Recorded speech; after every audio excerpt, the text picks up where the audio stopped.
선생님 소개를 간단히 듣도록 하겠습니다.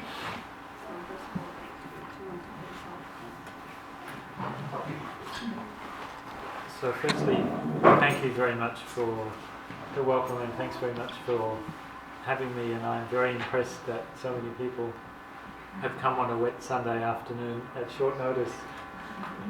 네, 먼저 환영해 주셔서 너무 고맙고 이렇게 춥고 비 오는 날에 갑자기 이렇게 오후에 많은 분들이 너무 모이셨다라는 거에 놀랍습니다. So I'm very honoured to be with you. 매우 영광입니다. 함께하게 돼서. And as I learn a bit more about your community, I reflect that my own family background, in fact, relates to a rather similar in some ways community. My ancestors were German Christians who, in an atmosphere of religious persecution in Germany in the mid-19th century, went to various parts of the world to establish basic Christian communities without ordained clergy, without hierarchy, without dogmas, to build basic communities that would embody love of God and love of neighbor. 네, 공동체 밝은 누리에 대해서 조금 이제 알게 되면서 제 가족의 역사에 대해서 비슷하다는 생각이 들었는데, 우리 가족도 그 독일계 기독교인들로서 19세기에 전쟁의 박해를 피해가지고 여러 나라를 이제 돌아다녔었고, 그 과정에서 기초공동체 같은 단위로 이제 살면서 특별하게 어떤 사제나 혹은 어떤 도구마 교리에 이제 갇히지 않고 서로 이제 사랑을 실천하면서 살려고 했던 그 모습하고 비슷하지 않나라는 생각이 들었습니다. They were brought to Australia as where I was born as prisoners in 1941 and detained in prison camps behind barbed wire and machine gun posts until 1947, and could not return to their communities in Palestine with the formation of the modern state of Israel. And most of them had nothing to return to in Germany, so most of them stayed in Australia, which is where I was born. So why prisoners? Yeah. I mean, why they were prisoners? Because they were enemy subjects, they were German citizens. Right. And the British had the mandate in Palestine. 네, 그래서 이제 원래 독일계여가지고 영국에 의해서 적국 국민이기 때문에 이제 포로로 간주가 돼가지고 포로 수용소에서 1941년도에 호주에 있는 포로 수용소에 갇혀서 살았었고, 돌아가지 못하고 결국에는 호주에 하게 되었었습니다. 네, 선생님은 호주에서 태어나셨고. So I was born in Adelaide, but I've lived most of my life in Melbourne, in the southern part of Australia. I'm trained as a doctor and trained to specialise in infectious diseases. 네, 저는 호주의 애들레이드라는 곳에 태어났고, 멜버른 이제 남쪽의 멜버른에 살고 있고, 의사로 사실 이제 교육을 받았고 전염병에 특별하게 이제 전문성을 가지고 있습니다. I became involved in working to rid the world of nuclear weapons sporadically as a student in the 1970s, but really consistently since 1982. 네, 학생 때부터 핵 문제에 관여를 하게 됐었고 1970년대, 그리고 그 이후에 82년도부터 더 본격적으로 거기에 관여를 하게 되었습니다. So in my other work I've worked on immunisation, especially for hepatitis B, and especially in Indonesia and Pacific Island countries, and I've helped to look after humanitarian and development workers for Australian Red Cross, keeping Red Cross people who work on humanitarian missions safe. But my main work has been trying to rid the world of nuclear weapons. 네, 그래서 그때는 이제 레드크로스 적십자랑 같이 일을 하면서 인도적인 지원과 관련해가지고 거기에서 안전하게 일할 수 있도록 인도네시아나 태평양 같은 데서 하는 일들을 지원하는 일을 주로 했었습니다. 간염이랑 면역성 있는 거라고 합니다.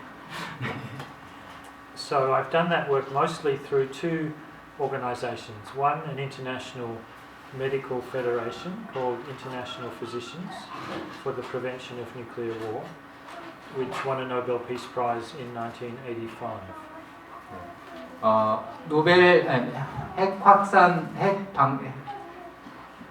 Can you repeat the name of organization? International Physicians Yeah. for the Prevention of Nuclear War.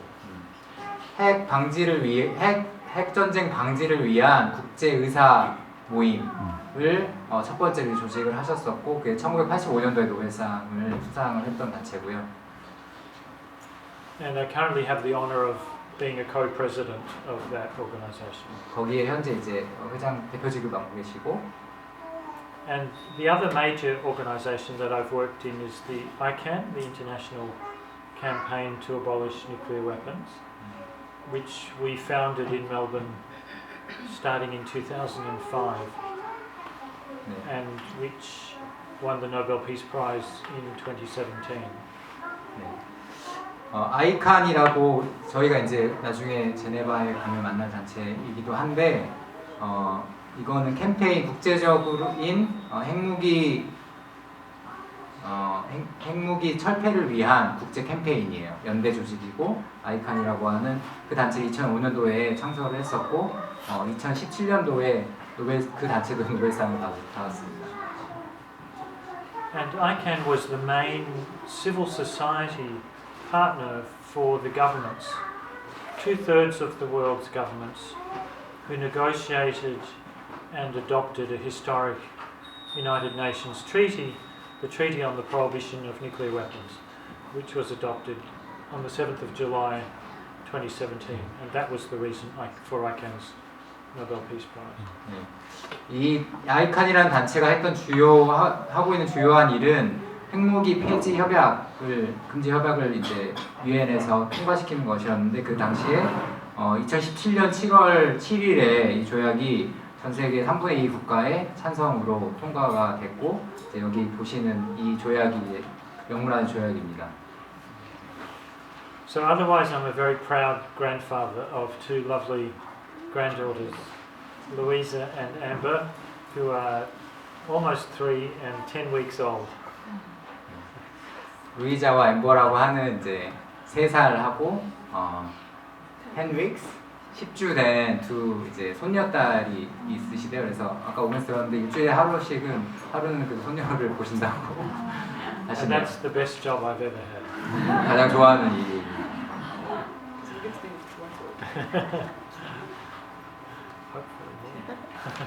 네, 이 자기소개를 들었고, 제가 혹시 질문 있으시면은 좀 생각해 보시라고 질문 있으시는 분들 있나요? 일단 한국에서 질문 있는 거 없어요. 기본적인 질문 먼저 있어요. 질문 있는 사람? 네. 핵 문제에 관심을 갖게 된 계기가 이제 한국은 전쟁을 겪었고 가까운 일본에 힘을 얻고 있고 하는 그런 역사적으로 관심을 가지게 되는데, 이제 유럽 호주에서 사셨다고는 하지만 어떤 배경에서 자기소개 또 해주십시오. 네, 저는 고운울림 인수마을에서 초등학생들이랑 같이 지내면서 공부하고 가르치고 지내고 있는 교수입니다.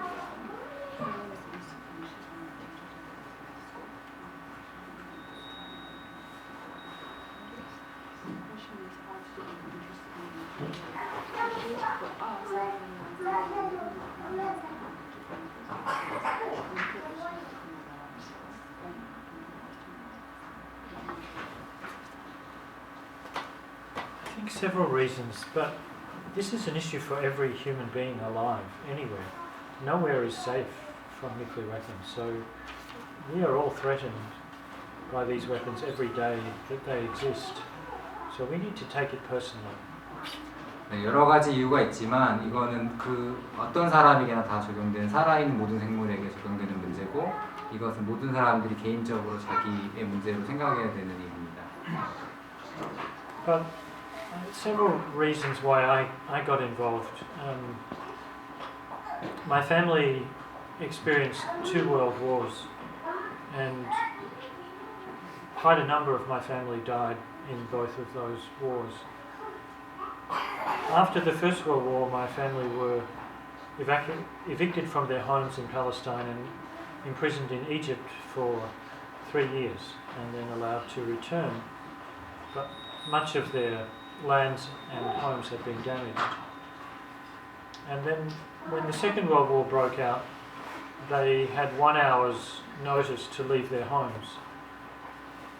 And then they were imprisoned in Palestine and then in Australia until 1947.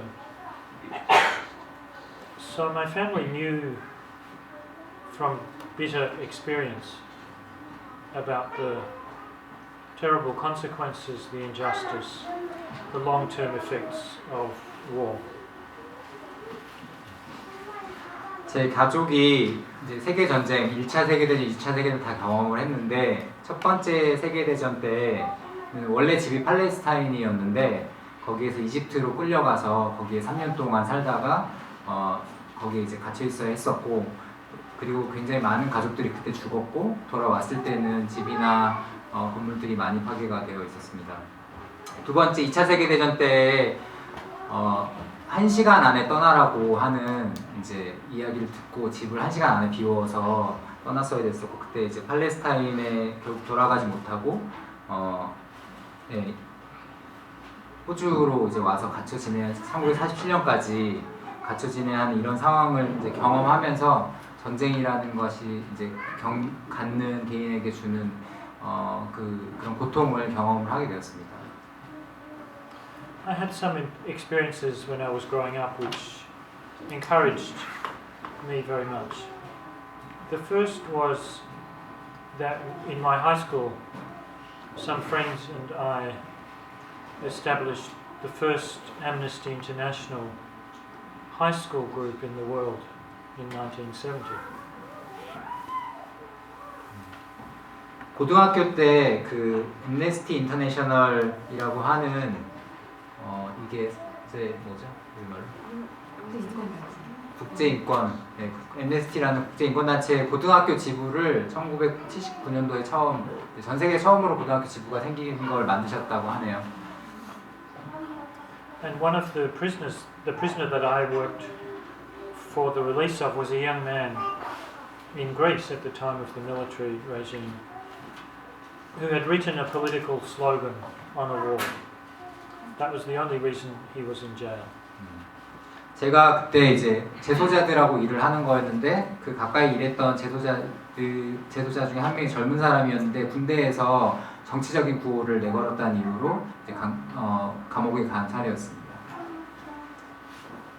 We worked for his release, and he was released soon after, and his family were extremely grateful for the support and the assistance that we were able to provide.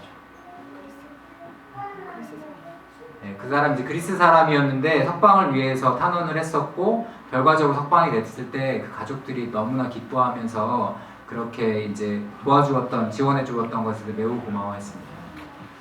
So I had the experience that we in Melbourne, I was 15 years old at the time, could make a difference, a positive difference in somebody's life on the other side of the world because of shared universal value of human rights. It was very empowering as a 15-year-old. 네, 그때 15살이었는데 멜번에 살면서 이렇게 인권이라고 하는 보편적인 가치를 위해 가지고 무엇인가 했을 때 그게 누군가의 삶에 큰 영향을 실제로 미칠 수 있다라는 게 굉장한 경험이었습니다.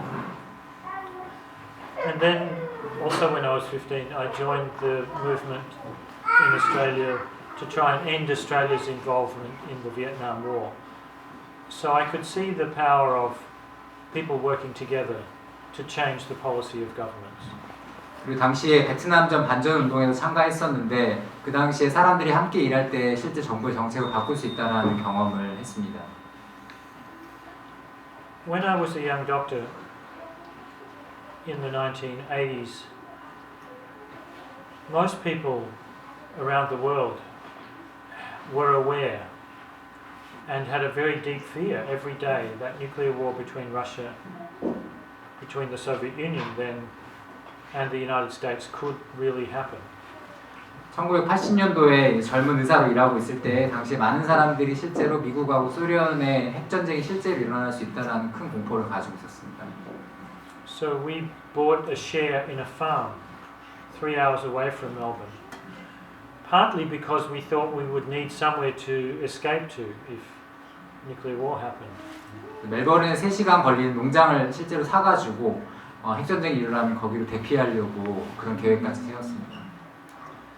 And at that time I heard two very inspiring doctors speak about nuclear weapons as the final epidemic which must be prevented, which could not be cured and must be prevented. 굉장히 그 당시에 이제 2명의 다른 의사들을 만났는데 그 사람들이 이야기하는 거에 영감을 받았는데 그분들이 한 이야기가 핵무기가 최후의 전염병이다. 이 전염병은 한번 일어나면 고칠 수 없기 때문에 이것은 사전에 막아야만 하는 것이다라는 이야기였습니다. And they talked about this as a health issue and as an ethical responsibility for health professionals to work to prevent. 그 사람들이 이게 보건의 문제라고 건강권의 문제라고 이야기를 했었고 그렇기 때문에 의사라면 당연히 관심을 가져야 하는 그래야 의사의 윤리적으로 맞는 것이다라고 이야기를 했습니다. At the same time, the World Health Organization produced a detailed report about nuclear weapons and health and concluded that nuclear weapons pose the greatest immediate threat to health and welfare. 그리고 그 당시에 WHO 국제보건기구인가요? 거기서 리포트를 냈는데 핵무기와 그리고 건강에 대한 보고서를 냈었고 핵무기가 사람들의 보건과 안전에 가장 직접적인 영향을 미치는 그런 요소이다라는 결론이 있었습니다. And I was so struck by the inconsistency that here is the leading health organization in the world saying that nuclear weapons are the biggest threat to health, but almost no doctors and other health professionals were working on this issue. 당시에 매우 이 비일관성에 큰 충격을 받았습니다. 가장 세계에서 권위 있는 WHO라고 하는 보건기구에서 이게 건강에 가장 악영향을 미치는 것이다라고 하고 있는데 실제로 의사들은 거의 이 문제에 관심이 없다라는 현실이 충격을 받았습니다. So I felt a very strong professional, ethical obligation to engage with this issue. 그래서 우리 의사로서 이것이 내가 해야 되는 일이라고 느꼈습니다. And when I did, very quickly I saw the power of organized, cooperative, evidence-based advocacy about the real costs and consequences of nuclear weapons, speaking truth to power. 네, 그러면서 이제 실제 일을 핵과 관련한 일을 시작했을 때 매우 금방 이것과 관련해서 실제로 증거들이 있고 이 악영향에 대해서 그거 증거에 기반해 가지고 이런 논리를 실제 이것이 안 좋다라고 한 논리를 성립할 수 있었고 그걸 통해서 그런 정치적 영향력이 있는 집단들에게 설득력 있는 이야기를 할 수 있었습니다. So IPPNW and other scientists played a key role in convincing President Reagan in the United States and President Gorbachev in the Soviet Union that a nuclear war cannot be won and must never be fought. 그래서 아까 그 국제의사회 핵 확산 방지를 위한 거기 그 단체에서 매우 이제 중요한 역할을 했는데 레이건 대통령과 고르바초프 당시에 이제 미국과 소련의 대통령이죠. 그 사람들에게 뉴클리어 핵전쟁이라고 하는 거는 결코 누구도 이길 수가 없고 그것의 영향력이 매우 중대하다라는 것에 대해서 설득하는 중요한 역할을 했습니다. And they credited IPPNW with an important role in helping to end the Cold War. 그리고 실제 그 사람들이 IPPNW 국제의사회가 냉전을 종식시키는 데 있어서 중요한 기여를 했다라고 이야기를 했습니다. So I saw the difference that we could make. This is a solvable problem. Nuclear weapons were built by people. They can be dismantled by people. 그래서 이게 실제 해결할 수 있는 문제라는 것을 깨달았습니다. 핵무기는 사람이 만들었기 때문에 분명히 사람들이 해체할 수 있는 것입니다. Emotionally, there were two additional factors that really moved me. One was this: when my daughter was born in 1982, I felt a very strong sense of responsibility as a parent to help make the world safer for her and her children. 네, 개인적인 맥락도 있는데 1981년에 처음 딸이 태어났을 때 부모로서 내가 해야만 하는 일이라고 느꼈고 딸이 더 이제 안전한 세상에 살기 위해선 반드시 해야 하는 일이라고 느꼈습니다. And then in 1989, I developed cancer, and it was rather nasty. So I was very pleased after extensive surgery now 30 years ago to be able to recover. 1989년도에 본인이 암에 걸리셨었는데 상당히 그때 안 좋으셨었고 그게 또 하나의 계기가 됐고요. 지금 이제 좋아하셨다고 합니다. So that kind of experience really helps one to appreciate just how precious and fragile life is and how important it is to focus on what matters the most. 그 두 가지 사건이 개인으로서 얼마나 삶이 소중하면서도 또 부서지기 쉬운 연약한 것인지를 깨닫게 되었고 그것에 감사하는 마음을 갖게 되었습니다. 네, 땡큐. 또 질문이 있으신가요? 네, 저기 소연님. 어린이들 만나는 시간이라고 합니다. 몇 년 전만 해도 저는 비핵화라는 단어가 되게 생소했었는데 지금 현재 유럽에서 많은 사람들이 비핵화에 대한 어느 정도의 관심을 가지고 있는지 궁금하고요. 또 많은 사람들이 지금 하고 있는 운동을 어떻게 구체적으로 알리고 계신지 궁금합니다.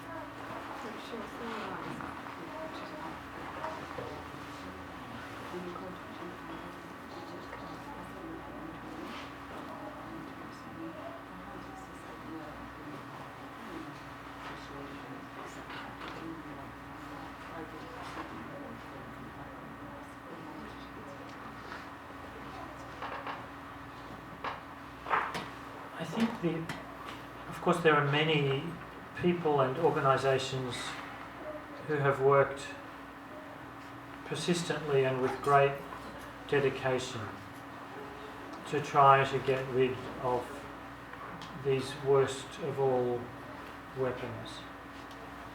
네, 굉장히 많은 사람들이 아주 지속적이고 일관되게 이 무기를 없애는 운동을 해오고 있습니다. And the numbers of nuclear weapons have been reduced by more than 80% since their peak. 네, 최고점에 다다랐을 때에 비하면 지금 핵무기의 숫자는 80% 정도 줄었습니다. But unfortunately, these weapons are so destructive that doesn't make us any safer, simply reducing the numbers by that much. 그렇게 많이 줄긴 했지만 워낙 그 개개의 핵무기가 갖는 파괴력이 크기 때문에 그만큼 줄었다고 하더라도 여전히 너무나 가공할 만한 무기들입니다. The will of the international community, the wish of people, the hope to live in a world free of nuclear weapons is very strong and very deep. 국제사회의 사람들이 핵무기가 없는 안전한 세상에 살고자 하는 그런 의지는 매우 깊고 또 강합니다. The first resolution of the United Nations General Assembly, when it was founded in January 1946, the very first resolution called for the elimination of atomic weapons.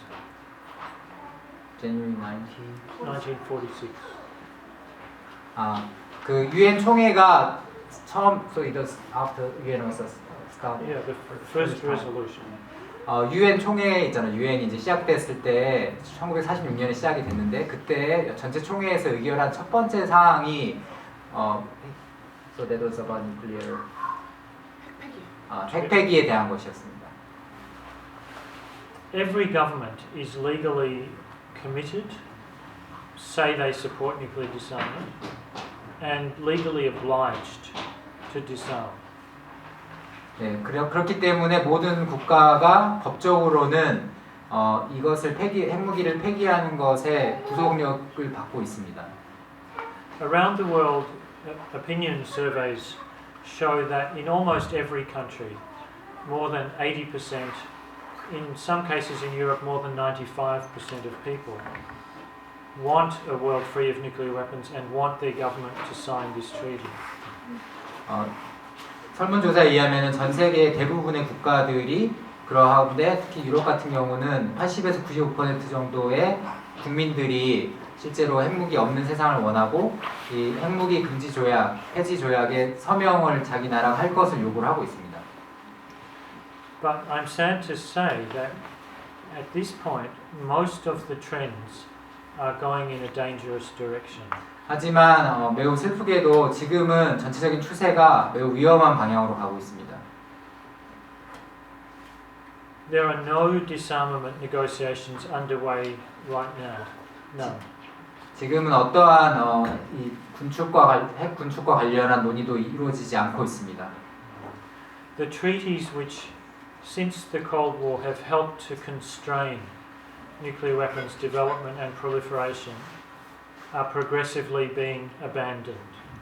핵을 더 추가로 개발하거나 확산하는 것을 막는 조약이 지금 점점 계속 폐기되거나 없어지고 있습니다. Most recently, the Intermediate Nuclear Forces Treaty, the INF Treaty. 올해 6월에 INF 중거리 핵 전력 폐기 금지 조약이 최근에 올해 중순에 폐기가 됐고요. The Trump administration has said that they have no interest in renewing the New START Treaty, which expires in February 2021. 핵 확산 방지 조약이라고 하는 이제 지금 핵을 가지고 있는 국가들에게만 핵을 제한하는 아주 보수적인 NPT라고 하는 것이 이제 내년 2021년 2월에 종료가 되는데 트럼프 행정부에서는 자기들은 그것을 그 조약을 더 재개할 계속 이어갈 생각이 전혀 없다. 그 종료되고 놔두겠다 이렇게 이야기하고 있습니다. If that treaty expires, there will be no other treaty constraints on nuclear weapons between Russia and the United States. So for those two countries. They have 91% of the world's nuclear weapons. And there's nothing controlling. If that treaty expires, Yeah. if they don't renew it, Yeah. then there's no more restrictions in any treaty on their nuclear weapons numbers. So they can freely increase.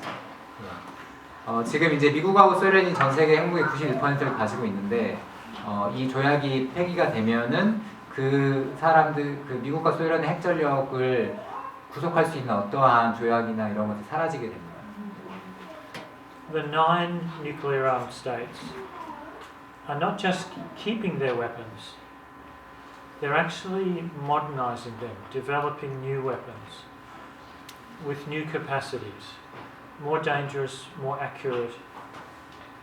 9개국이 현재 핵을 가지고 있는데 그 나라들이 그냥 보유만 하고 있는 것이 아니고 현대화하고 더 정확하게 더 정밀한 무기로 개선하고 하는 일들을 계속하고 있습니다.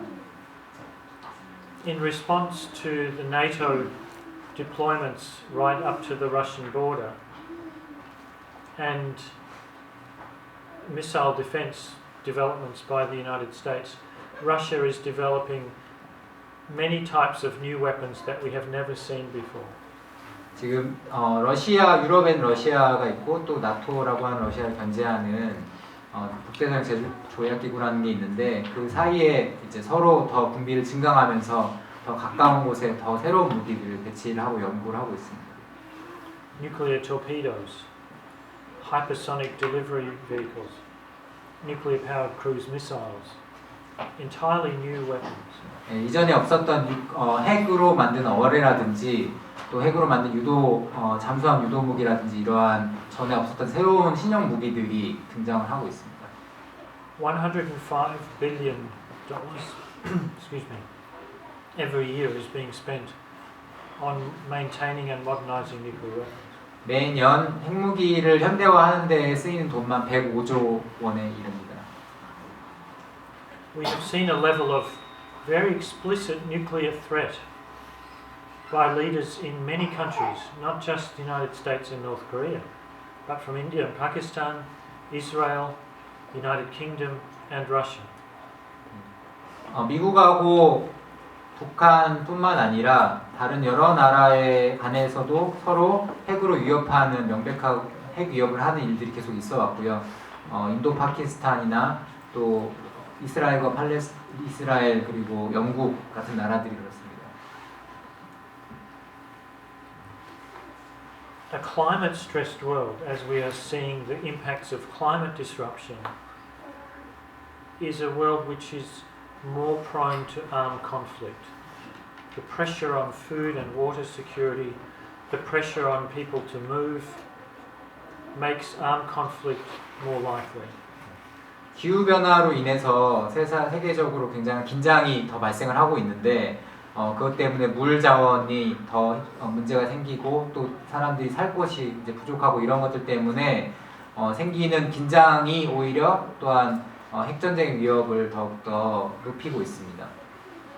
And in the last 10 years we've seen a very sharp increase in the number of armed conflicts which are internationalized, which involve at least one nation which is not directly the place where the fighting is happening.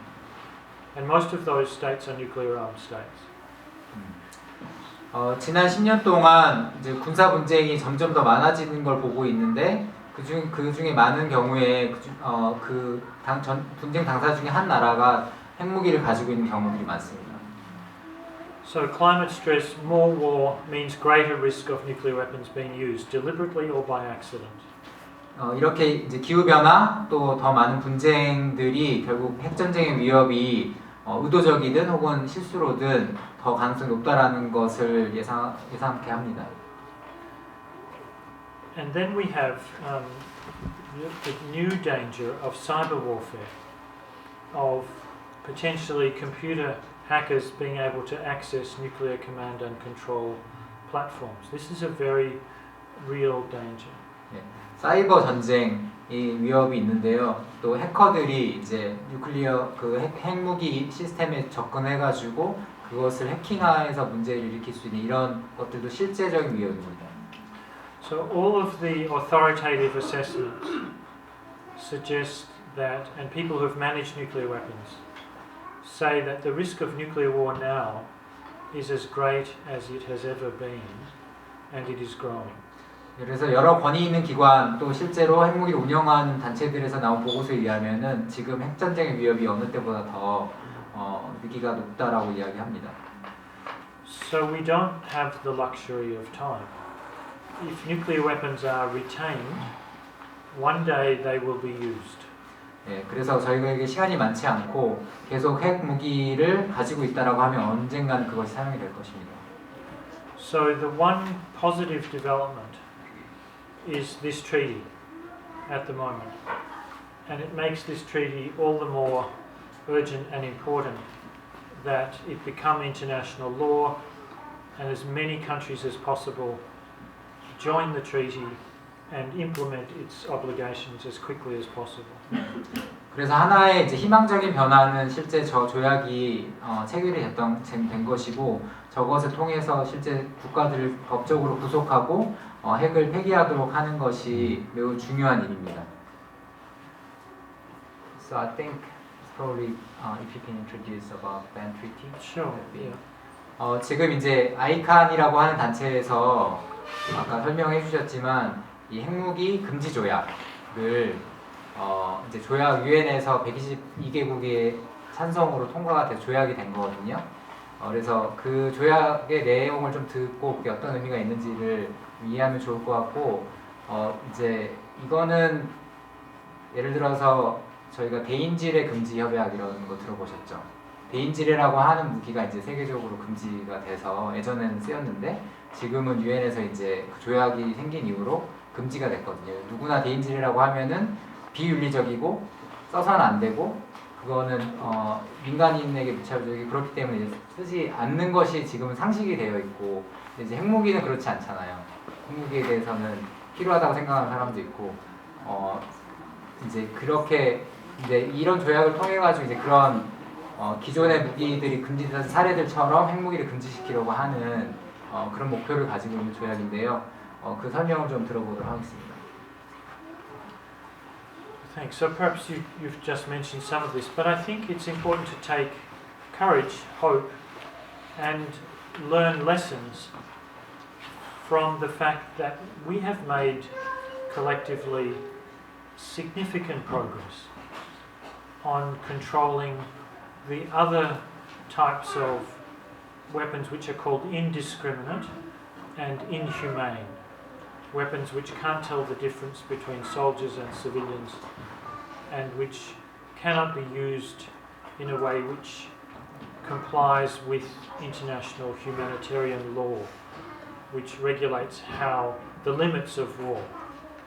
네, 우리가 이제 과거 역사에서 좀 이런 교훈을 얻고 실제로 용기를 가질 필요가 있는데 다른 종류의 방금 제가 이야기한 이런 무차별적이고 비인도적인 무기들을 금지시켜온 사례가 있습니다. So we have treaties against biological weapons in 1972, chemical weapons in 1987, landmines 1997, and cluster munitions. 생화학 무기를 금지한 조약이 72년도에 있었고요. 그리고 화학 무기를 금지한 조약이 87년도에 있었고 대인지뢰를 금지하는 협약이 97년도에 체결됐습니다. In each case, the process has been a little bit different, but there are some common threads in all of those treaties. 각 경우에 실제 좀 다른 차이는 있지만 그 중요한 공통점이 있습니다.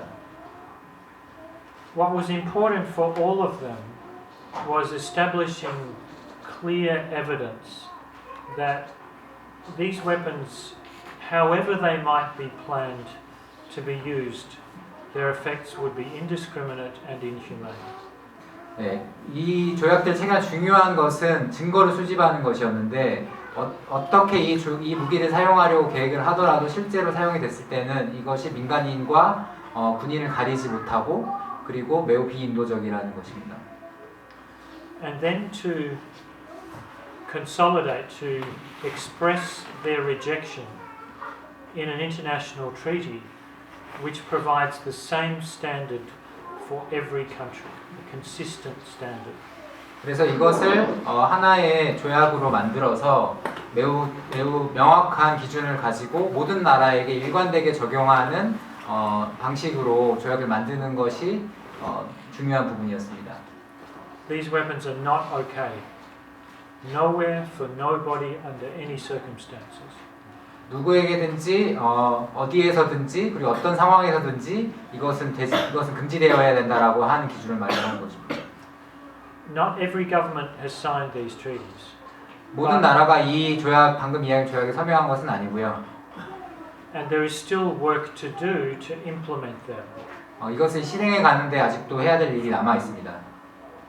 But each of these weapons which are banned by international treaty are now much less often produced, traded, deployed and used and justified than before we had those treaties.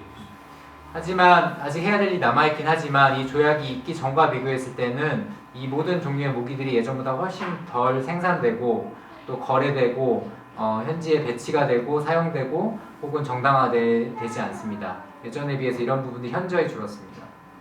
So these treaties have provided the basis and the motivation for the continued work towards the elimination of the weapon. 이러한 조약이 기본이 돼가지고 사람들의 동기를 부여해서 점점 더 이런 무기를 제거해가는 수단을 제공하게 됩니다.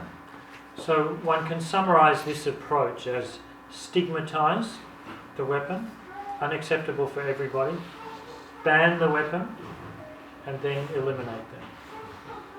그래서 이런 무기들 이런 이 단계가 첫 번째는 이것이 낙인을 찍는 것입니다. 이것은 절대로 이것은 비윤리적이다라고 낙인을 찍는 첫 번째로 찍는 것이 그 다음으로는 그것을 금지시키는 것입니다. And one very important thing about these treaties is that they have had powerful effect even on the countries that have not signed them. 특히 중요한 것은 이 조약에 서명하지 않은 나라들에게도 매우 중요한 영향력을 갖고 있다는 것입니다. And it's been possible to make these treaties even when some of the most powerful countries opposed them. Sorry. It's been possible to negotiate these treaties despite the opposition of Russia, China, US. 이 조약에 매우 반대하는 나라들의 존재에도 불구하고 이 조약을 실제로 논의하고 만드는 데까지 이룰 수 있었습니다. Every time I go to the United Nations, I hear other diplomats too, but let me give the example of the United States. I hear them in the same breath as they say this treaty is a threat to international security, they boast that they are in virtual compliance with the landmines ban. 제가 유엔에 가서 거기 있는 외교관들을 만날 때 예를 들어서 미국의 외교관을 만나면은 그 사람들은 이 핵무기 금지 조약을 대해서 비난을 합니다. 이게 오히려 국제적인 안전을 해친다. 그러면서 또 같이 하는 이야기는 자기들이 대인지대 협약이나 이런 걸 잘 지키고 있다라는 걸 자랑을 합니다. They opposed the treaty. They haven't signed it, but they don't make landmines anymore. And the only landmines they now have are in Korea.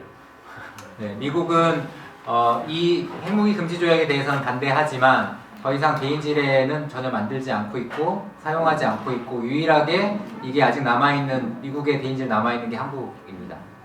So these treaties matter, and we have not been able to eliminate any weapon without banning it first.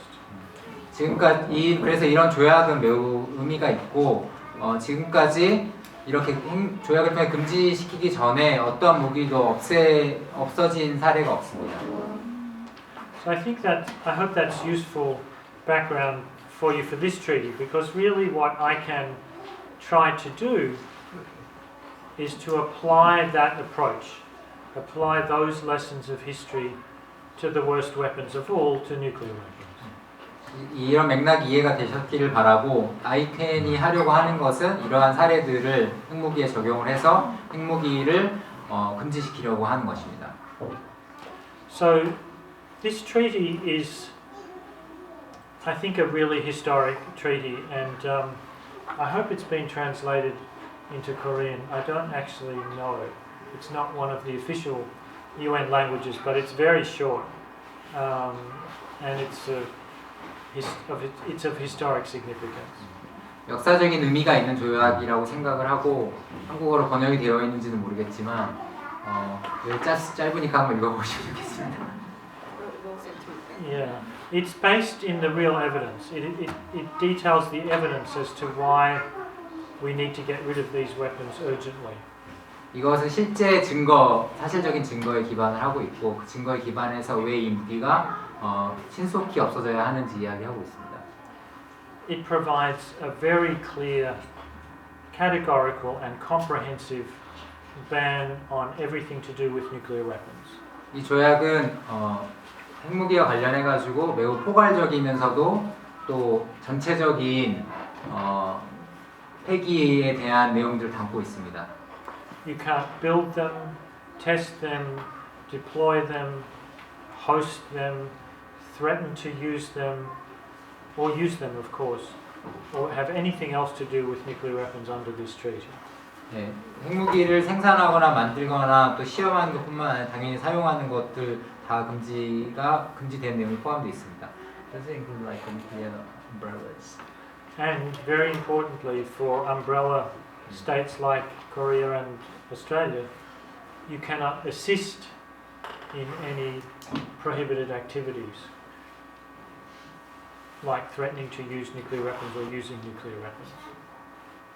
Sorry, So it's prohibited to assist with any of those Right. prohibited activities. Australia nuclear armed. Yeah. Well, if they sign. So what does it mean? Assisting means assisting. Means to help, to threaten to use them or assist in their actual use. Right.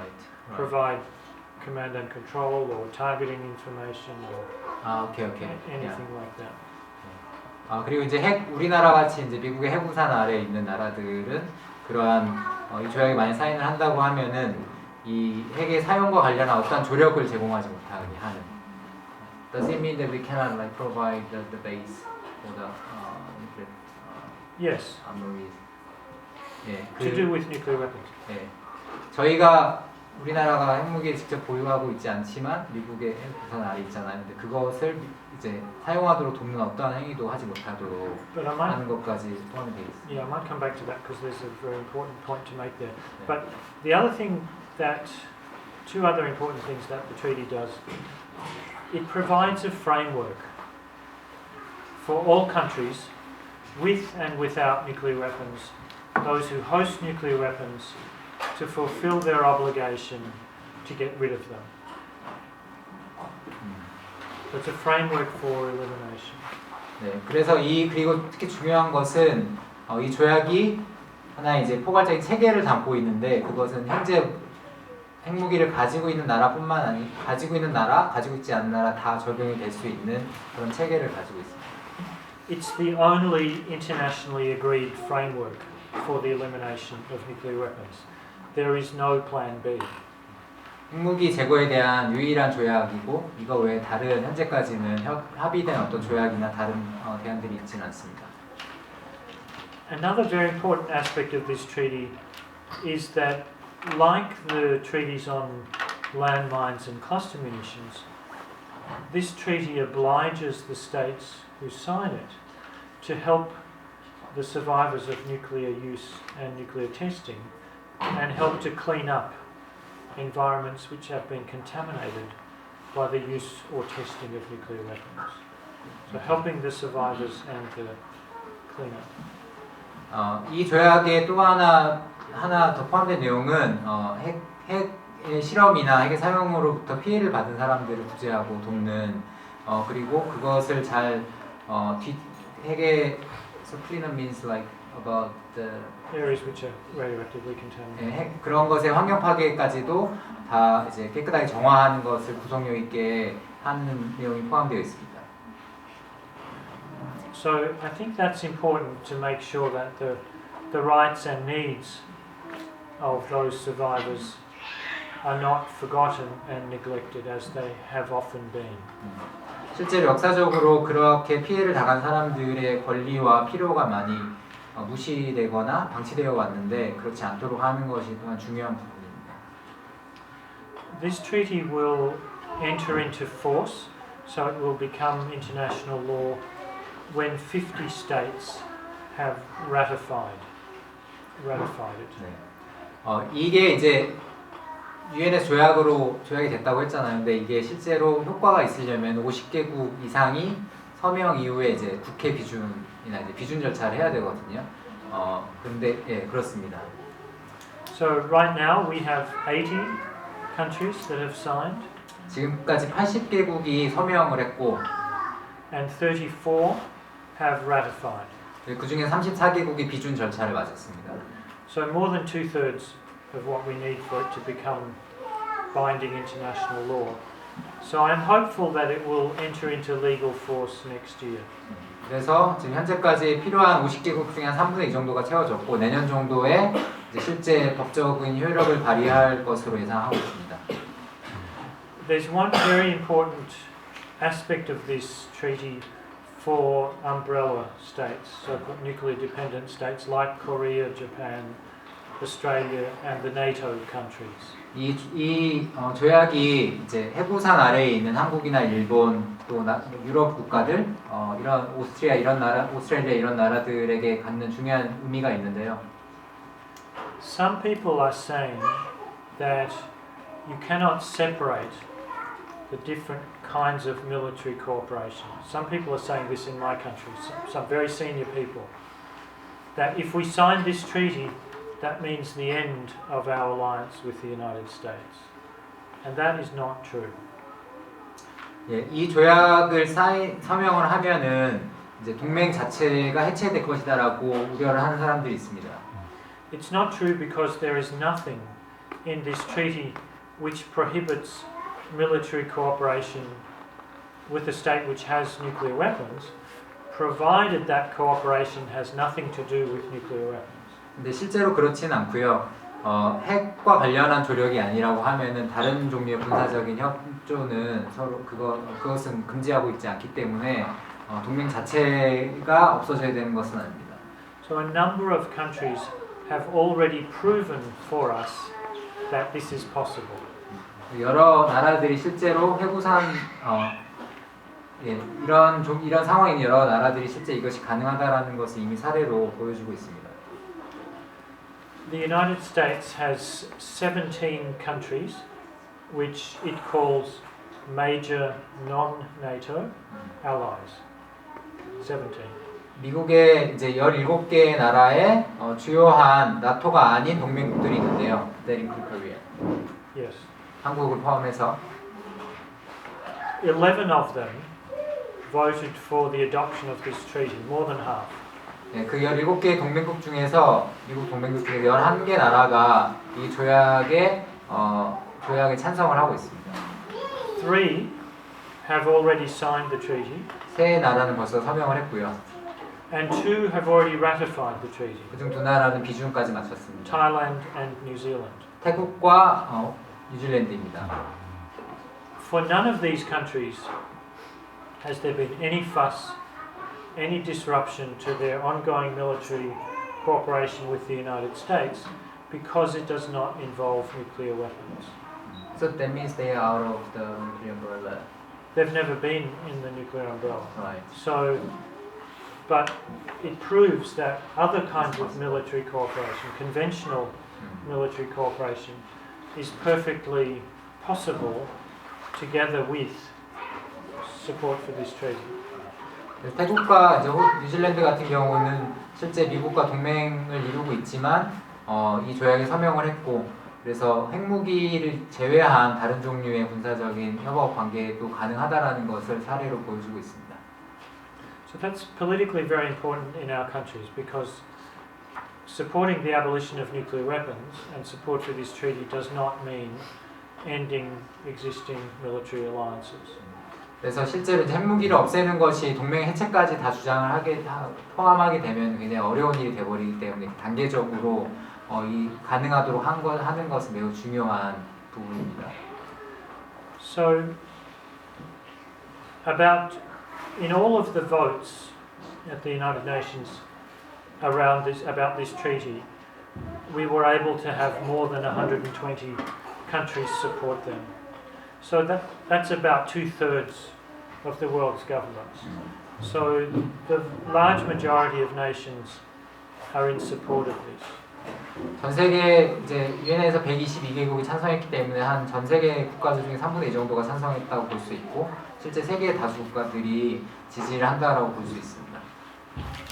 And even before the treaty enters into force, it is clearly having some effects.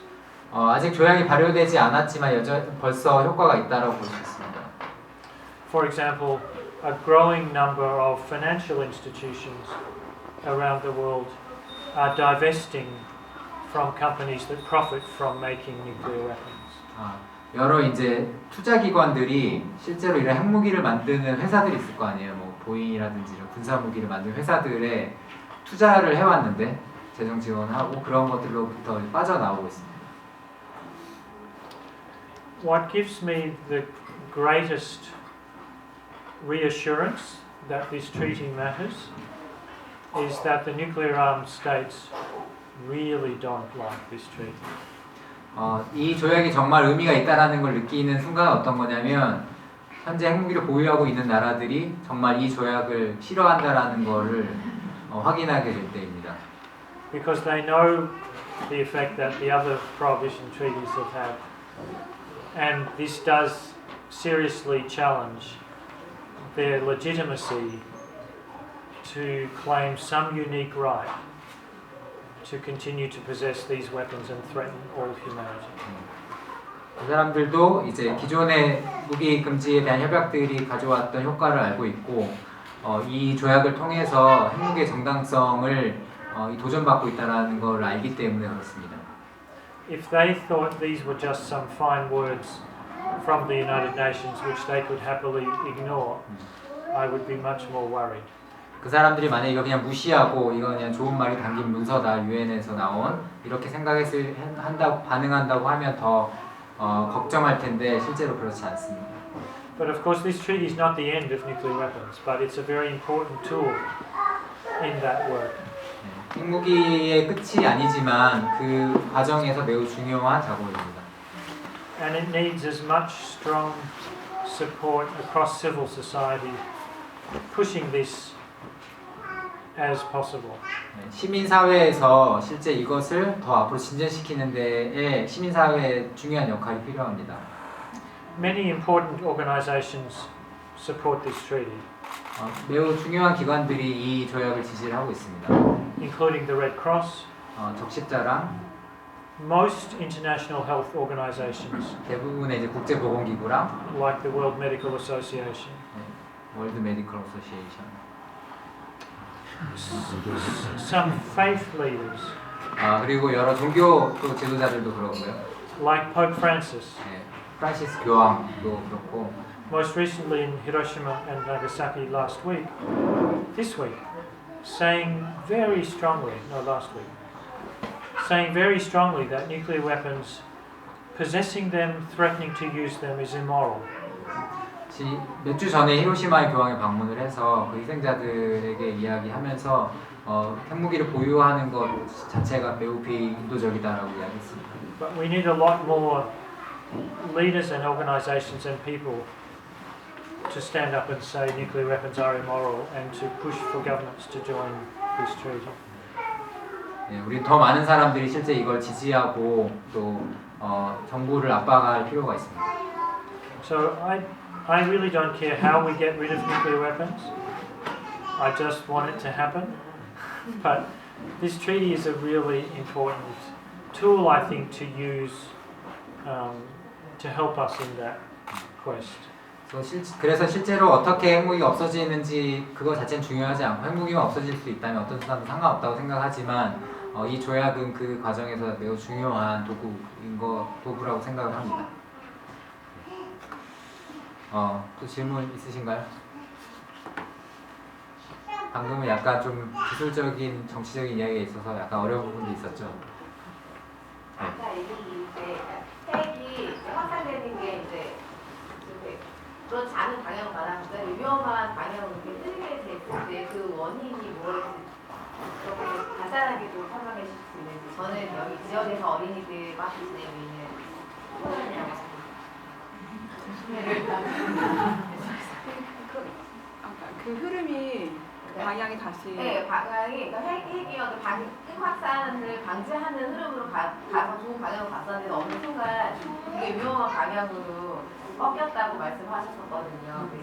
그때 그게 원인이 되는 어떤 정황이 있었는지 무엇을 그게 좀 궁금해서.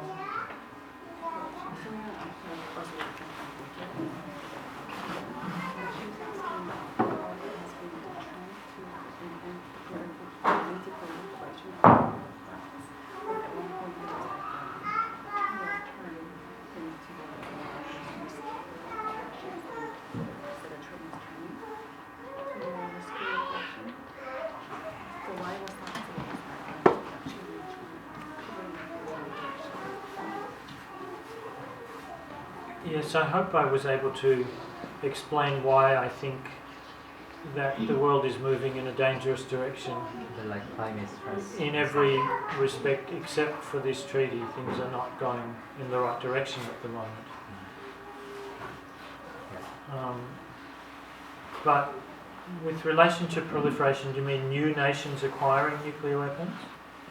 I think so. You said that like 80% will be used. Yeah. But that so but then there is still like more risk of nuclear war. So is it like a changing trend, or is it like still the volume is reduced, but the risk is? Yeah, because nuclear weapons are so destructive, there is so much vast destructive capacity in nuclear weapons that the numbers need to reduce much more before they cannot destroy the world. 이제 아까 그러니까 80% 정도 이제 줄었다고 했잖아요. 근데 수가 줄어든 것이 수는 줄었지만 하지만 이제 그 위협은 핵무기의 위협은 더 늘어난 것이고, 그게 이제 트렌드가 바뀌었다기보다는 그 위협은 각각의 무기가 워낙 파괴적이기 때문에 수는 줄었지만 계속해서 위기는 진행형이라고 이해하면 될 것 같습니다. 네, 근데 최근에 아까 이야기한 것처럼 기후 변화, 또 이런 뭐 사이버 이런 해킹 이런 것들, 또 갈등 이런 부분들이 더 증가하고 있는 것이 최근의 원인이고요. The biggest nuclear weapons which are still deployed, actually on Chinese missiles, have about half the total explosive power of all of the explosives which have been used in all wars throughout human history in one weapon. That's Yeah. Does that make sense? 그 If it's too complicated. 중국에서 보유하고 있는 핵 무기 하나가 그동안 역사적으로 사용된 전체 무기량의 파괴력을 합한 것보다 더 큰 그런 파괴력을 지니고 있다고 합니다. 제가 할 질문도 생각하다가 놓쳤어요. And the biggest nuclear weapon which has been tested, 50 megatons, 50 million tons of high explosive equivalent, is actually about 4 times the explosives used in all wars throughout human history. So the power of these things is impossible for our small planet to accommodate. 50 메가톤짜리 폭탄 하나가 지금까지 인류 역사에 쓰인 모든 폭탄의 규모를 합한 것의 4배. But I think the other thing is that we now understand much more about the effects of these weapons.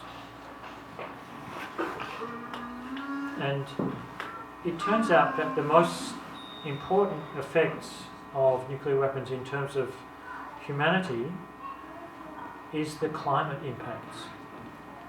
This is a climate issue because even a relatively small number of nuclear weapons, less than 1% of the total number, if they were targeted on cities, as is likely, it would produce millions of tons of smoke injected into the atmosphere. 이것은 이 사람이 죽는 문제도 있지만 기후에 미치는 엄청나게 큰 영향, 이제 기후 변화에 미치는 영향이 크고요. 당연히 이게 사용된다고 하면 도시에 사람이 많은 곳에 사용될 텐데, 그럴 경우에 이 많은 방사능 물질이 이제 대기로 방출되는 것이 엄청나게 큰 영향이 있습니다. Within about 2 weeks, that smoke would cover the world. It would last for around 15 years.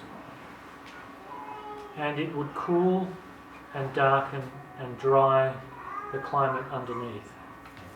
The smoke is like dust and a lot of debris. Smoke, Yeah. mainly smoke from fires. 그 연기가 이제 핵무기가 사용이 되면 연기가 그걸로 연기가 생기는데, 그 연기가 일주일 안에 이제 전 세계를 뒤덮게 되고, 그러면은 so after So maybe I'll just explain about the fires. So nuclear weapons are extremely efficient at lighting fires over a very large area. So which would join together to form a big firestorm. So over very large areas in a city, everything flammable, paper, trees, wood, plastic, oil, asphalt, chemicals, waste, everything would burn. It's estimated that even the relatively small nuclear weapon which was used in Hiroshima produced about 1,000 times more energy from the fires that it lit as from the explosion of the weapon itself. Does that make sense? Yeah. Yeah. 이게 핵무기가 사용이 되면은 그것이 이제 거기에 있는 모든 물질을 태우게 되는데 히로시마 같은 경우에는 그 폭탄 자체로 인한 에너지보다는 그것이 이제 거기에 있는 모든 탈 수 있는 모든 걸 다 태우는데 그 태우는 것에서 나온 에너지가 1000배에 해당했다고 해요. 그래서 이제 폭탄이 투하되면은 그 지역에 있는 모든 것이 다 타기 때문에 엄청나게 많은 이제 스모크가 연기가 발생하게 되고 그것이 이제 태양빛을 막고 이제 우시 효과 같은 것들이 생기겠죠. 그런 것에서 오는 이제 대기에 미치는 엄청난 영향이 있는 거예요. So vast amounts of smoke in the upper atmosphere would destroy the ozone that protects us from ultraviolet radiation. And underneath the smoke, it would get cold and dark and dry. 그래서 이 연기들이 대기로 방출이 되면은 일단 오존층을 파괴해서 자외선이 다 이제 투과가 되게 되고 그리고 그 연기로 뒤덮여 있기 때문에 태양이 통과할 수 없어서 밑에는 매우 어둡고 이제 태양빛을 받지 못하게 되는 상황입니다. So even a war between, say, India and Pakistan, in India and Pakistan, could lower the global temperature to ice age levels. 인도랑 파키스탄 간의 국지적인 핵전쟁이 벌어진다고 하더라도 그 정도만 해도 전 세계를 빙하기로 되돌려 놓을 정도로 문제가 생길 수 있습니다. And decimate agriculture globally and put billions of people at risk of starvation. 그래서 이건 또 농업에 굉장하게 큰 영향을 미치고 수많은 사람들이 기아에 노출될 수 있습니다. Even if they live on the other side of the world, and even if their country is not targeted with nuclear weapons, nowhere is safe from those effects. 지구 반대편에 산다고 하더라도 결코 안전하지 않습니다. So I think it's really important as citizens of the modern world to understand that just how important a stable and hospitable climate is for the well-being of the planet and all of the living things on it. And that stable, hospitable climate needs protection from two things: uncontrolled warming, but also a sudden nuclear winter, sudden ice age if nuclear weapons are used. So this is a climate issue too. 그래서 사람이 살기 위해서는 이제 온화한 그런 기후가 매우 중요한데 이 기후 변화의 이제 하나는 우리가 잘 알고 있는 글로벌 워밍, 지구 온난화의 문제도 있지만 이 핵전쟁으로 인한 이런 빙하기의 문제 위협 또한 이제 똑같이 기후 변화의 이슈 중에 하나입니다. So in a nuclear war there are no winners or losers. That concept is meaningless. Everybody loses. 그래서 실제 핵전쟁이 일어나면 모두가 다 패자입니다. So some of the atmospheric scientists who've been doing this climate research have made the conclusion that the reality of nuclear weapons is not mutually assured destruction, but self-assured destruction. 그래서 이런 기후를 연구하는 학자들에 의하면 핵전쟁은 이제 상호 확증 파괴라고 하는 개념이 있거든요. 서로를 핵전쟁이 일어나면 서로 확실하게 파괴시킨다. 근데 그게 아니라 각자를 완벽하게 파괴시키는 방법이다라고 이야기합니다. So we have to prevent their use because if a nuclear war starts anywhere, it's likely to escalate. 그렇기 때문에 우리는 반드시 이걸 막아야 하고 이게 만약에 시작이 된다고 하면 반드시 그것은 서로 상승작용을 일으키는 문제이기 때문에 시작하지 못하도록 예방해야만 합니다. So I'm not sure if that addressed your question, but I hope it 질문에 답이 was helpful. 있습니까? 네, 제가 질문 하나 드리겠습니다. 저희가 이제 가입누리에서 한반도 비핵화 운동을 하고 있는데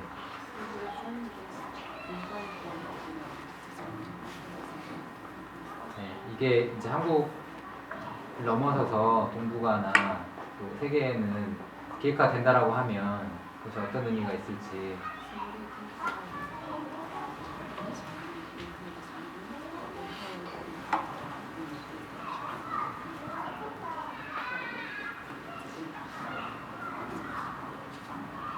Well, of course, any nuclear disarmament is a good thing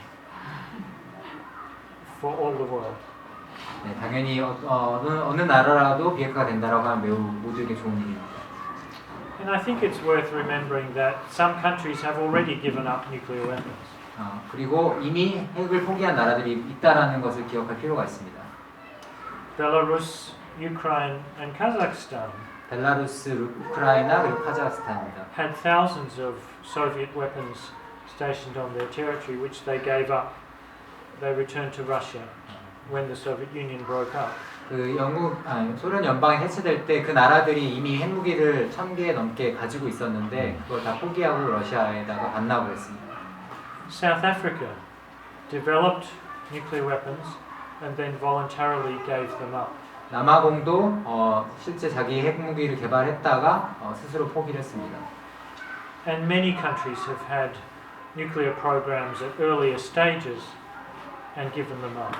여러 나라들이 이제 초기 핵 개발을 하다가 포기한 사례들이 있습니다.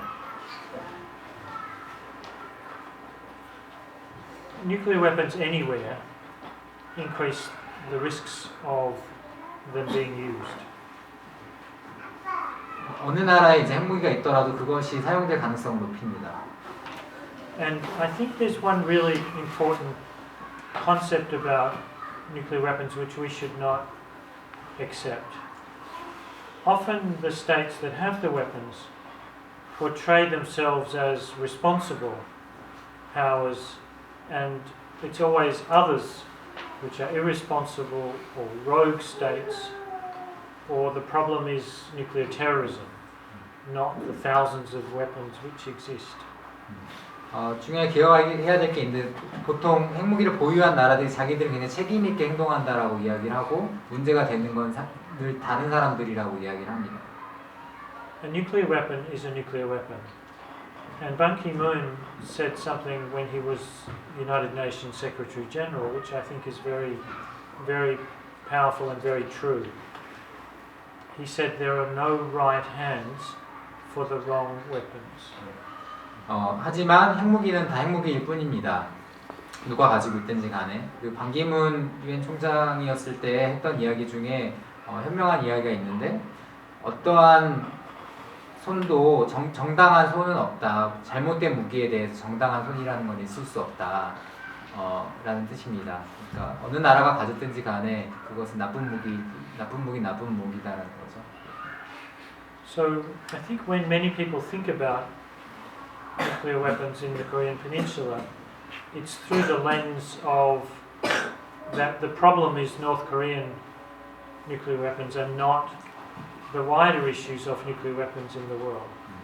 사람들이 이제 한국의 비핵화를 이야기할 때 보통 북한의 비핵화만을 이야기하고 세계 전체의 비핵화에 대해서는 잘 생각하지 못하는 경향이 있습니다. To really comprehensively denuclearize the Korean Peninsula and Northeast Asia would require eliminating not only North Korean nuclear weapons, but Russian, Chinese, and American nuclear weapons. 그래서 실제로 제대로 비핵화를 하려고 한다면 북한뿐만 아니라 러시아와 또 중국의 핵도 다 비핵화를 해야 되는 것입니다. So I think that wider context is very important, and fundamentally this is a complex global problem which eventually will need a global solution. 네, 그래서 이 문제를 해결하기 위해서 실제로 이것은 지구적인 문제고 지구적인 접근이 필요하다는 것을 깨달아야 합니다. But of course that's not to say that measures to build peace in Korea are not important. 그게 물론 한반도에서 평화를 만드는 게 중요하지 않다는 뜻은 아닙니다. It really grieves me, and it's such an anomaly that how long is it now? Since 1953. that the Korean War has not properly been finished 네, even. 저에게 매우 저를 힘들게 하는 문제이고 슬픈 일인데 도대체 몇 년 동안 이 한국의 53년도 이후에 전쟁이 끝나지 않은 상태로 계속 가고 있는 것인지. That war needs to be properly finished. It's such long unfinished business. 네, 매우 이상한 일이고 이 전쟁은 끝나야만 합니다.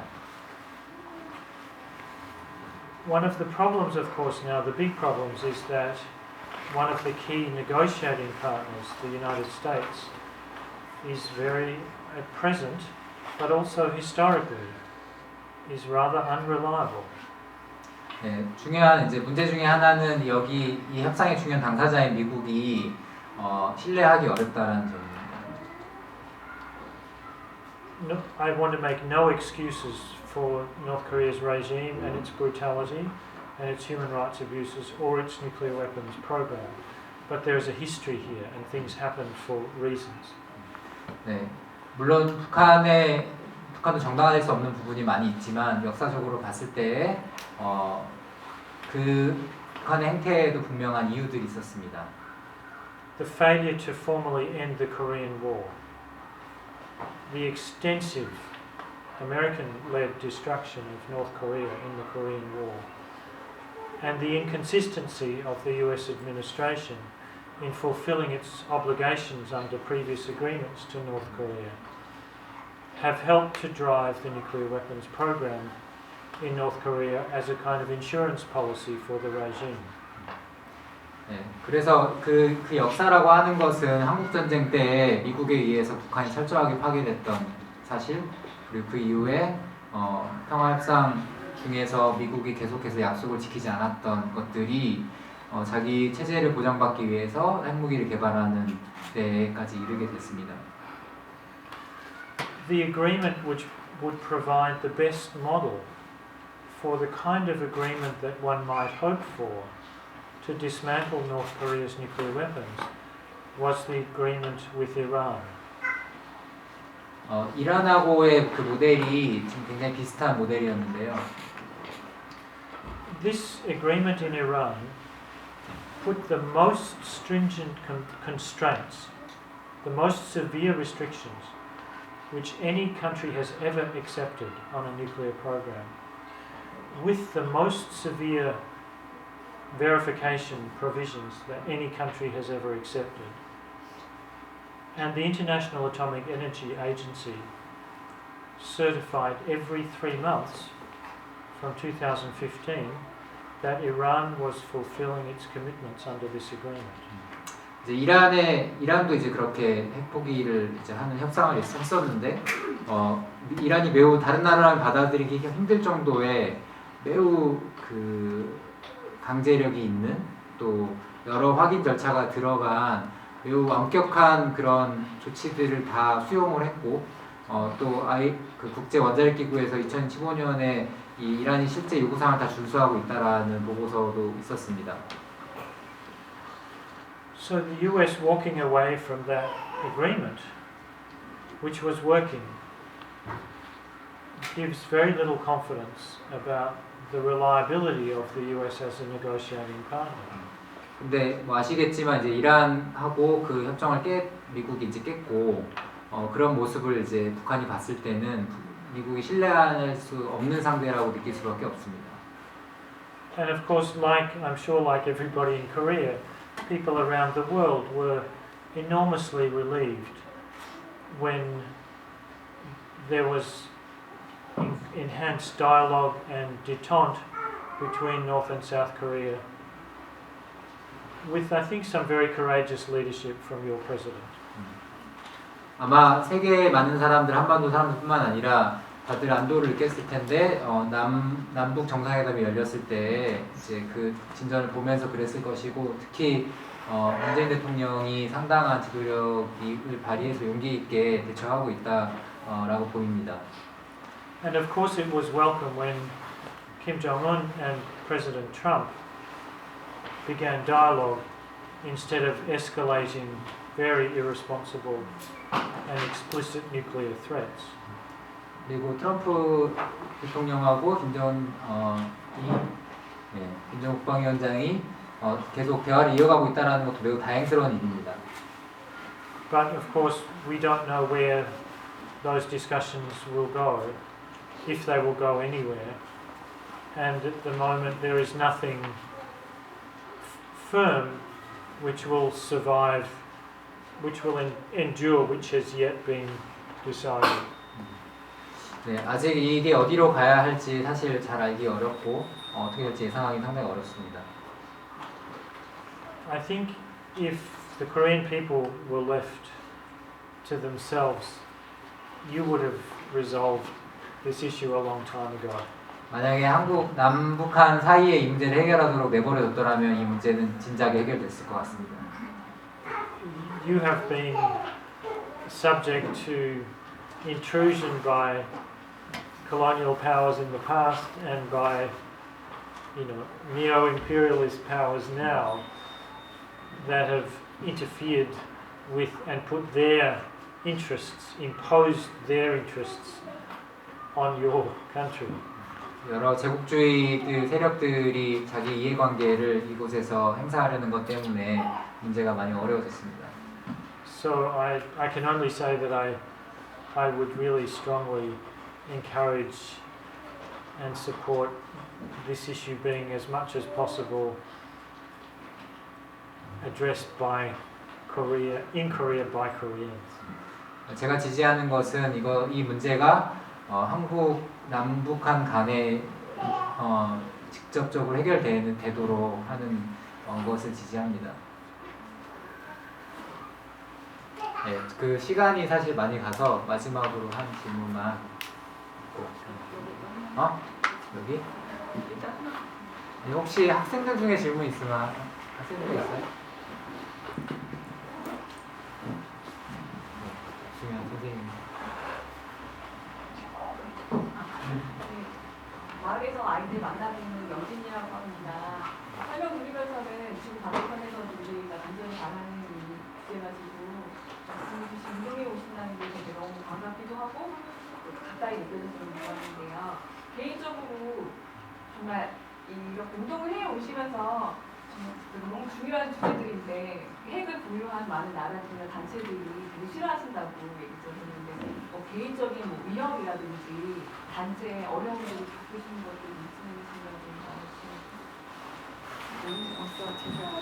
오늘 도토리 선생님들이 질문을 다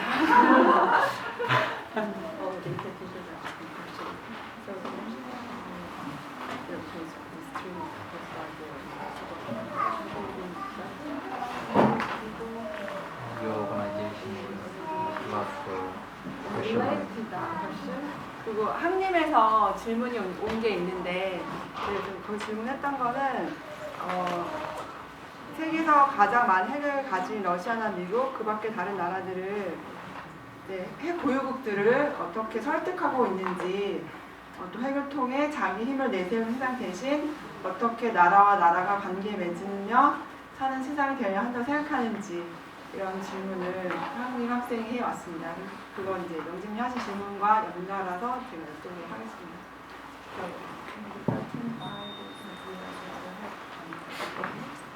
Also, how are you working with this country action?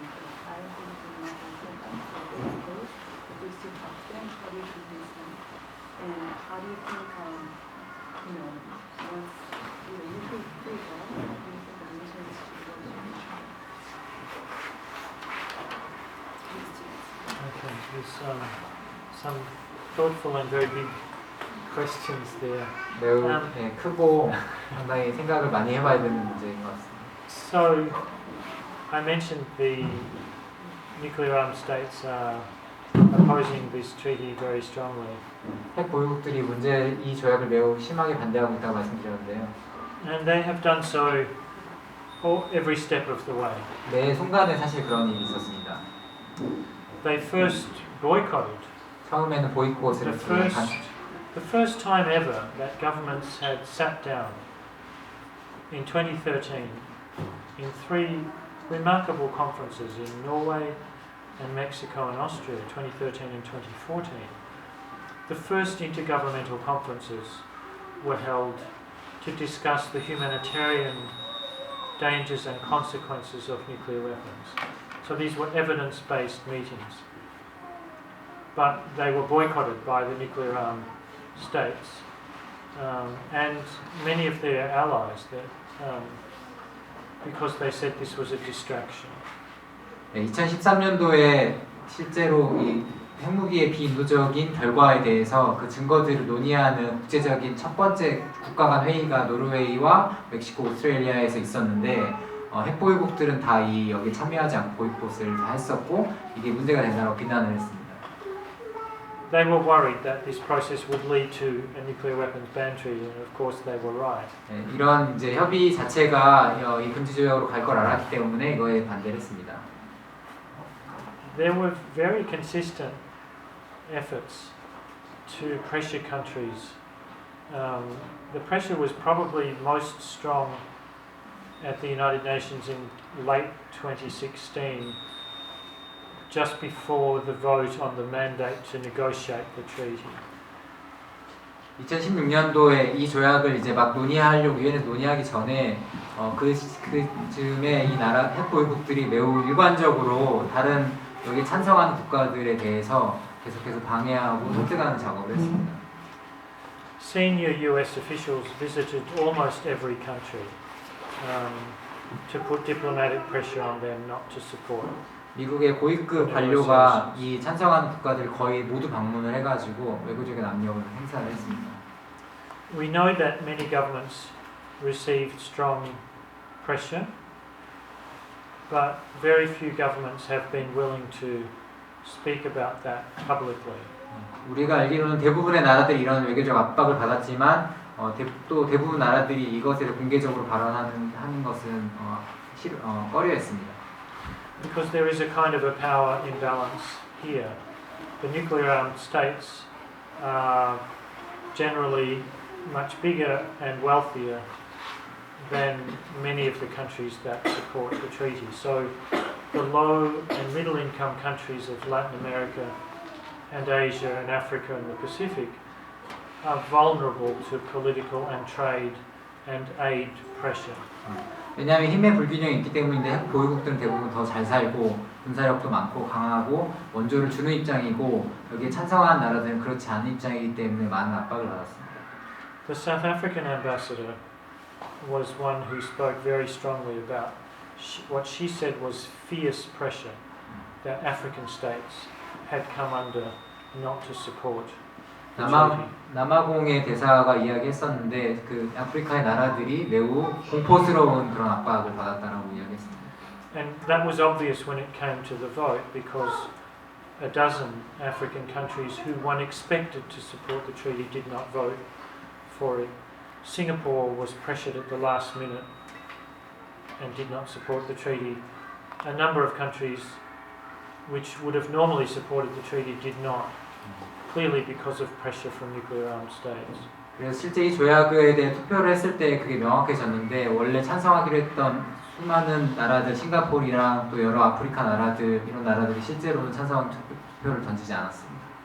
The one example I know is that Laos is the poorest country in Southeast Asia and is the most heavily landmined country on earth. 네, 그 예로 라오스가 있는데요. 가장 세계에서 가난한 나라이기 경제적으로 가난한 나라이고 또 지뢰가 가장 많이 설치된 나라입니다.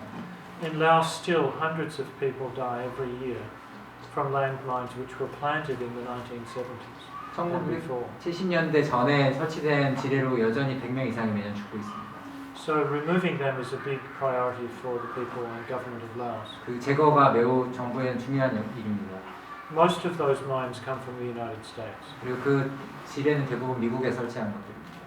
But before the vote in the General Assembly, the US threatened Laos to stop the funds for removing landmines if they support the ban treaty. 이 조약에 대해 찬성을 하면은 그 지뢰를 제거하는 데에 재정적 지원하는 것을 그만하겠다라고 미국이 위협을 했습니다. That's very nasty. 너무 끔찍한 일입니다. it was not all of the nuclear armed states which were putting pressure on other countries. China, I think, to their credit, said some positive things about the ban treaty and did not pressure other countries. 모든 핵보유국이 그렇게 반대한 것은 아니고요. 중국 같은 경우는 실제로 조약에 대해서 우호적인 입장을 보였습니다.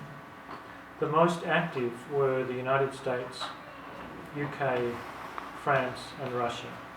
네, 가장 심하게 반대했던 것은 미국, 영국, 그리고 러시아, 프랑스입니다. One story I might share with you about this opposition because I think it's very instructive and it shows that the weakness of the nuclear armed states. 네, 하나 이야기를 좀 들려드리고 싶은데 이게 실제 핵보유국들의 약점을 보여주는 거라고 생각을 합니다. It occurred at the time of the debates in the UN about the negotiations, whether they should happen. And at the time, the US diplomats were saying that the ban treaty, they were saying two things. One, they were saying it would make no difference because no nuclear armed state would sign it, so it wouldn't change anything. 네.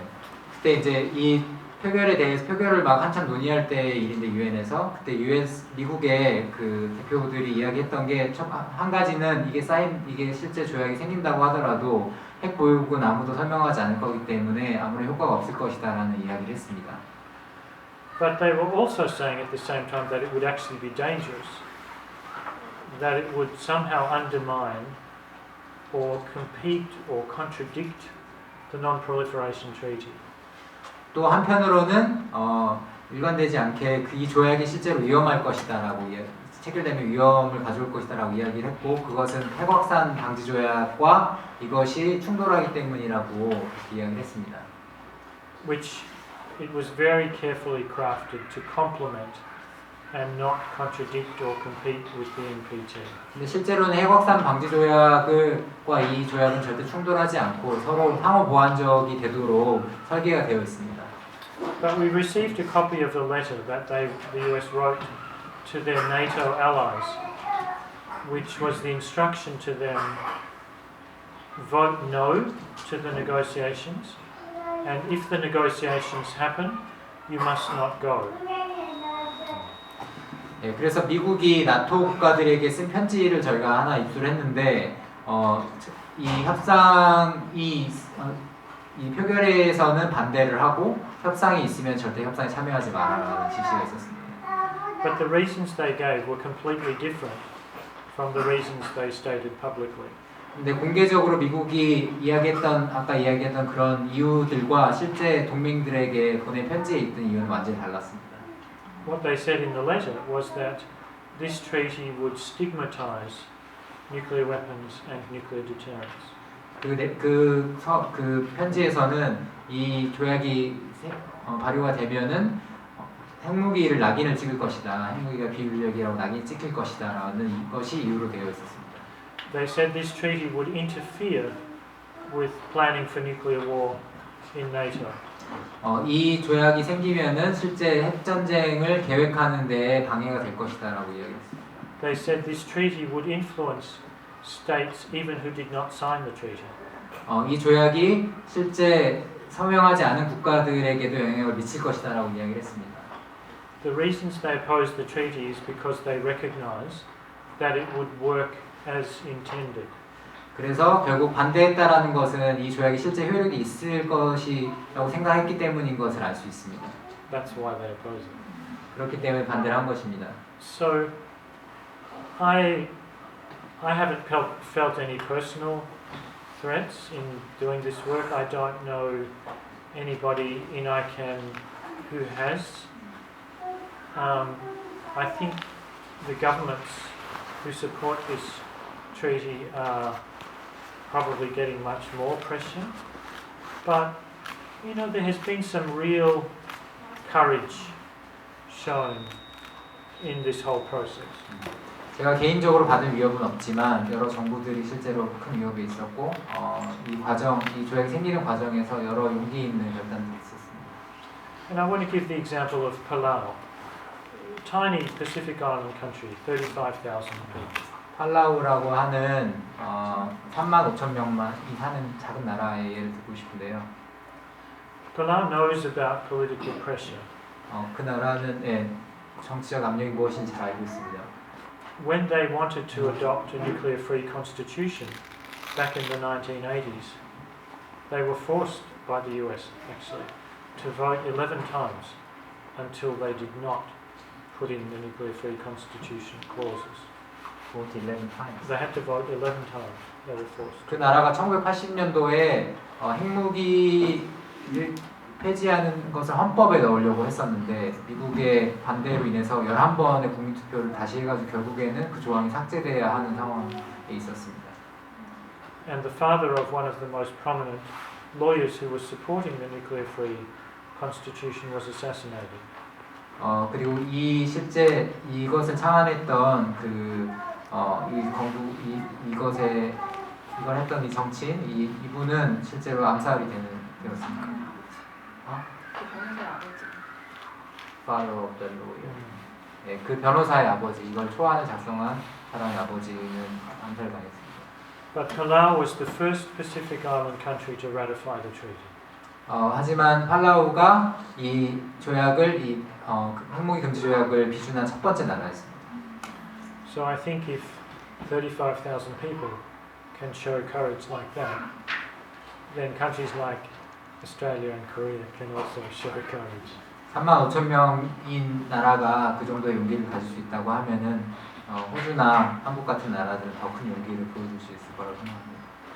But I think around the world it's important to recognize that in some countries it's very difficult for people to speak freely and to organize and work on issues including this one. 하지만 어떤 나라들은 사람들이 공개적으로 이런 문제에 대해 토론하거나 발언하는 것이 매우 어렵다라는 것도 또한 인정해야 합니다. Ican has really no partner organizations in Russia or China. 아이캔은 이제 여러 연대 단체들이 있는데요. 근데 그 중에 전 세계에 한 500개 정도가 있는데 러시아나 중국에는 하나도 없습니다. And while that's disappointing, and we should always try to work with people in all countries, personally, I feel that makes me feel more responsibility for those of us who can speak freely and work on this issue, to do that for all of those who can't also. 그것이 그 자체로 이제 실망스러운 일이긴 하지만 사실 더 생각을 해보면은 오히려 이제 우리처럼 자유롭게 발언할 수 있고 의사표현이 이런 문제를 할 수 있는 사람들이 더 책임 있게 해야만 한다라는 것을 느끼게 합니다.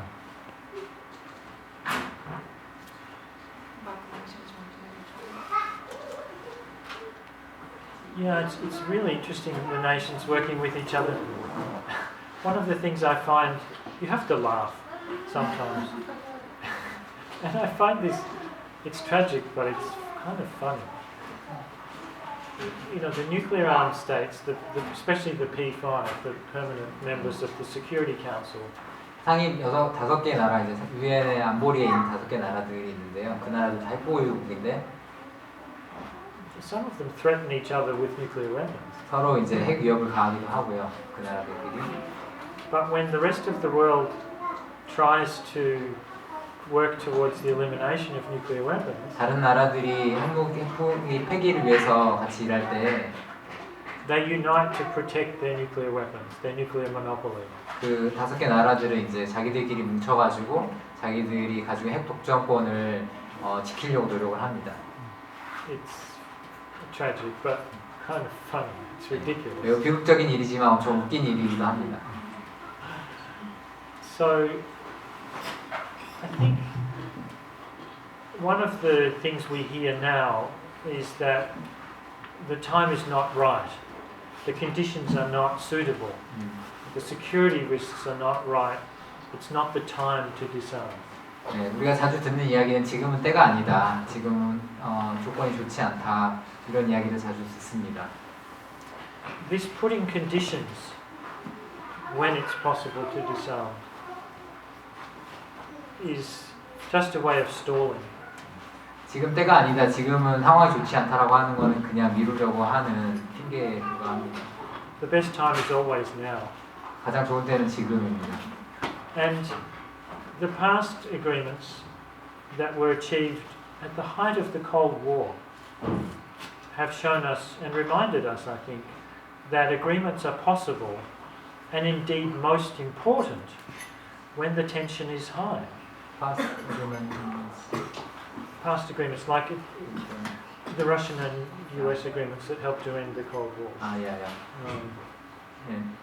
기존에 이제 이런 기존의 조약, 러시아랑 미국 간에 서로 냉전을 끝내기로 했다, 이런 조약이 가장 서로 긴장이 팽배했을 때 있었던 걸 보면 실제로 가장 긴장이 고조됐을 때가 또 변화를 하기에 좋은 시기라는 걸 알 수 있습니다. So the fact that there is security, instability and dangers is exactly the time we need to, it's more urgent to make agreements. And that's what we pay our diplomats and government officials to do. That's their job. 그래서 이렇게 안보에 문제가 있고 큰 위협이 있을 때 이때가 가장 변하기 좋은 때고, 이게 우리가 외교관들이나 정부에게 세금을 내는 이유이기도 합니다.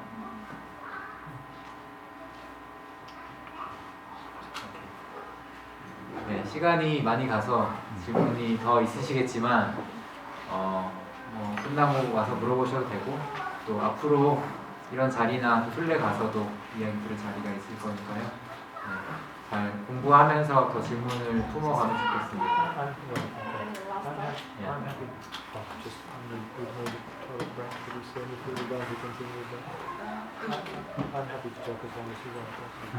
I would just need a total break rather soon. So If you want to we have continue. maybe a closing Yeah, comment. sure. Okay. Look, I just want to say thank you for giving up your Sunday afternoon to be here. I'm very grateful for your invitation. It's nice to be among you. I hope that what I've shared is of some interest and use for you, and I wish you all very well, especially in your adventure in January. 네, 이렇게 와주셔서 너무 고맙고, 일요일 오후에 시간을 내줘서 고맙고, 함께해서 되게 즐거웠습니다. 특별히 내년 1월에 먼 길 가시는 거에 좋은 성과가 열매가 있기를 바랍니다. Ican is a very open and inclusive campaign coalition. So it's very easy for organisations to become partners in Ican. It doesn't cost any money, and you don't have to do anything. 네, 아이캔에서 연대단체 길버아웃을 모집하는데 길버아웃이 되면 좋겠다고 제안하시네요. 돈이 들지 않습니다. So you might want to consider that. We also do. We have a partnership for our project. Good. 네, 긴 시간 감사합니다.